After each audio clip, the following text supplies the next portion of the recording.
Ассалаумағалейкум достар, қайырлы кеш. Достар, мен сіздермен өте керемет кітаппен бөліскім келеді.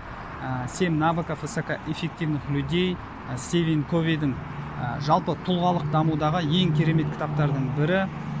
Өзім ол кітаптан бірнеше нәрсе алдым, сондықтан сіздермен де бөліскім келеді. Жалпы бір аптаның ішінде осы 7 дағдыны бір дағдыдан қысқаша мазмұнын беруге тырысамын. Жалпы бірінші дағдыда будьте проактивны дейді. Проактивны. Біз осы өмірге келгеннен кейін біз ықпал ететін шеңберіміз бар және ықпал ете алмайтын шеңбер бар. Осыны ажыратып білуіміз керек. Мысалы, ықпал ете алатын шеңберіміз ол бізде мысалы денсаулығымызға ықпал ете аламыз. Мысалы, қазірден күтіп турникет арқылы, мысалы таңғы дәстүрлер жасайтын болсақ, дұрыс тамақтанатын болсақ, біз денсаулығымызға ықпал ете аламыз.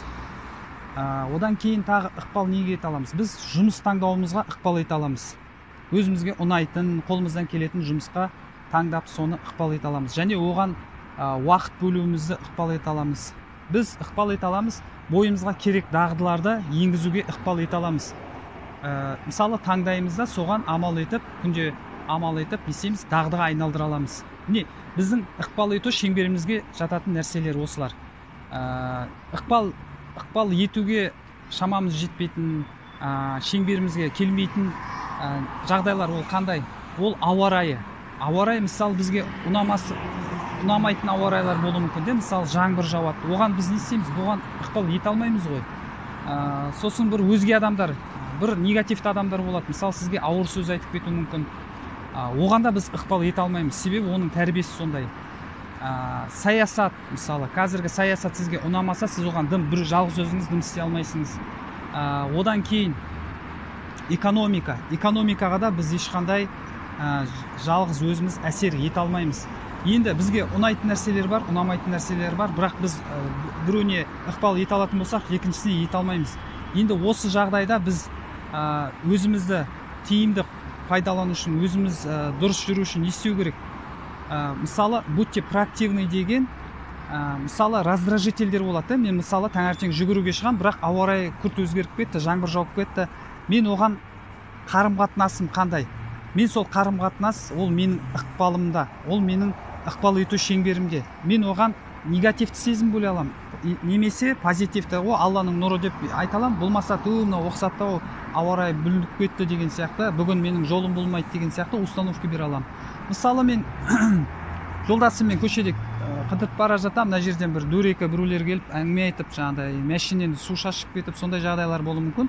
Бұл жерде мен ықпал ете алмаймын. Себебі ол адамның тәрбиесі бөлек, онымен жағаласып, ұрысып жүргенде сотталып та кетуі мүмкінсің. Сондықтан бұндай жағдайда сабыр сақтап, мысалы, раздражитель, ауа райы бөлінсе де, бір адам сізге бір жағымсыз әңгіме айтса да, немесе қазіргі жағдайда коронавирус болып жатыр да, мысалы, пандемия дамып жатыр да, ол ешкімге ұнамайды, мысалы.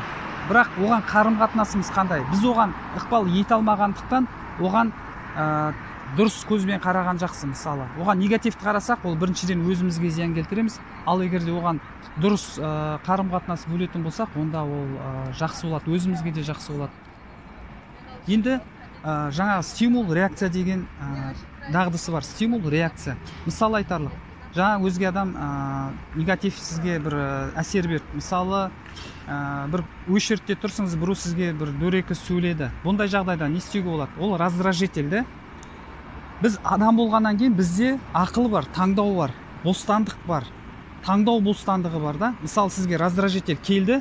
Бұл жерде ең бастысы сабыр сақтап қалу керек. Сабыр сақтап, жындымен жынды болмаймын деген сияқты установкамен кішкене сабыр сақтап, бұл жағдайдан шамамыз келгенше позитивті бір шығып кеткен жақсы.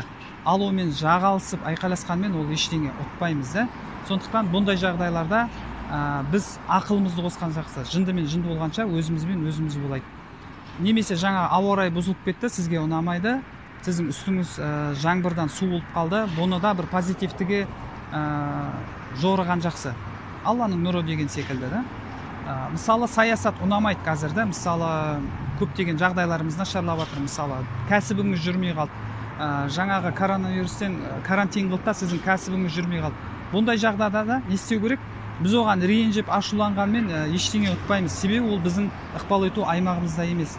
Ал егер де оған басқаша көзқараспен қарасақ, ол да бір сынақ шығар деген секілді да. Мысалы мүмкін ол да дұрыс болған шығар, мен осы кезде кішкене білім алып алайын, кішкене дайындалып алайын деген сияқты көзқараспен соған сондай түсінік беретін болсақ, ол бізге жақсы болады. Сондықтан міне стимул, реакция арасында адами қасиет бар, ол таңдау бостандығы. Міне осы таңдау бостандығын біз не істеуіміз керек? Жаттықтыруымыз керек, күнде жаттықтыру керек. Ол бірден болмайды әрине. Мысалы сізге жаңағыдай бір стимул болса, негативті стимул, біз көбінде не істейміз? Ит қосап үркіп кетеміз да, оған болмаса жаңағыдай негативті сезім беріп қоямыз. Бұл жерде қате кетеді. Сондықтан әрбір жағдайда кішкене басында сабыр сақтап, кішкене ақыл тоқтатып, оған ықпал ете алмайтын болсақ, оған позитивті түсінік берген дұрыс. Ал ықпал ететін жағдайларымыз жаңа денсаулық, оған таңдап жаңа өзіміз жаттығып денсаулығымызды жақсартуға болады. Міне достар, түйіндейтін болсақ, будьте проактивный деген, белсенді бол деген мағынаны білдіреді. Белсенді болу, ол жаңағы сізге стимул, негативті стимул болса, осы жерде сабыр сақтап, сол жерде жақсы түсінік беріп оған не қылу керек, шығып кету керек ондай жағдайдан. Себебі ол біздің ықпал ету аймағымызда емес. Міне достар, егер де пайдалы болып жатса,